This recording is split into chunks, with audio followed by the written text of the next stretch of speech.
As we look at 2026, the whole conversation around education is really starting to shift. We're moving beyond just what's in the curriculum and starting to focus on these critical gaps that are popping up all over the system. So let's dive in and see what they are. So that's the big question we're going to tackle, right? We're going to look at three very specific gaps that are creating some huge challenges, but also some big opportunities for students, teachers, and leaders like right now. First up is the battle for the mind. I mean, we're talking about the simple struggle for focus in a world that is just full of nonstop digital noise. And you know what? Schools are on the absolute front lines of this fight. And the response? Well, it's been pretty massive. By the end of 2025, we're looking at more than 35 states putting some kind of rules in place to limit phones in schools.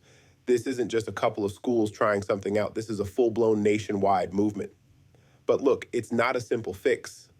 The debate here is really intense. On one hand, you have supporters who point to some real benefits like calmer, more focused classrooms. On the other hand, critics are raising some very valid points about who's supposed to enforce all this and what about cutting off that lifeline for emergency contact. And this is where the whole conversation is starting to evolve, which is so important. Instead of just policing the devices, the new thinking is all about building something called attention equity. What that really means is proactively teaching kids the skills they need to manage distractions and find that deep focus. We're talking mindfulness, digital literacy. It's about fixing the root cause, not just slapping a ban on the symptom. Okay, let's move on to our second gap. And honestly, this one is a biggie. We're talking about the growing mismatch between what students are learning in school and what the modern world is actually going to ask of them. And that brings us to this fascinating term, vibe coding. People are calling it the new literacy for 2026. Think about it. Instead of writing lines of complex code, it's about using everyday language to tell AI what you want. Like saying, hey, AI, find the top 3 research papers on climate impact, pull out the key findings as bullet points, and then build me a 5-slide presentation. It's a totally new and totally essential skill. And boom, here's the disconnect. The job market is already screaming for these AI orchestration skills, but our schools, they're really struggling to keep up. And that creates this massive readiness gap for graduates who are walking into an economy that basically speaks a different language. This quote I saw from a Reddit thread with a bunch of teachers, it just absolutely nails it. Stop banning ChatGPT, start teaching orchestration. The debate really can't be about banning tools like ChatGPT anymore.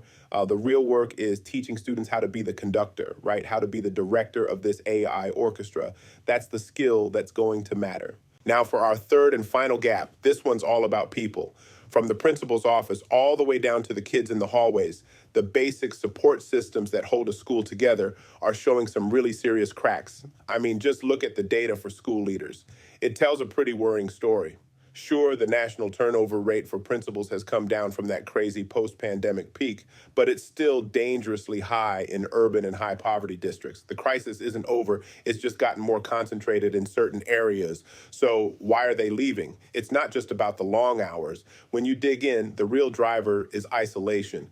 Principals today are expected to be a CEO, an instructional leader, and a crisis manager, all while their own support networks are just disappearing. And that lack of support, it extends right down to the students. Get this, 1 out of every 3 boys in the U.S. doesn't have a single adult male mentor in their life. That is a massive, massive void in guidance and support, and it kind of mirrors that isolation the school leaders are feeling. So what's going on here? Why is this happening? Well, it seems to be 2 big things. First, only about 23% of teachers are men, so the pool of potential mentors in school is already pretty small. And on top of that, a lot of men who might want to step up and mentor are actually held back because they're afraid of stigma or that their intentions might be misinterpreted. Okay, so let's take a breath. We've laid out 3 major gaps: attention, skills, and support. Now let's pivot away from just the problems and start talking about how we can build some bridges to a much better future. The path forward really seems to boil down to 3 key shifts. It's about going from reactive stuff, like policing phones, to proactive strategies, like building attention equity. It's about embracing new tools by teaching AI orchestration. And maybe most importantly, it's about rebuilding those human connections through real structured support systems. And all of this leaves us with one final and really tough question. All of these gaps are urgent. We know that. but resources are always limited. So, if you had to pick one to tackle first, which one would it be? The answer to that question could truly shape the future of education.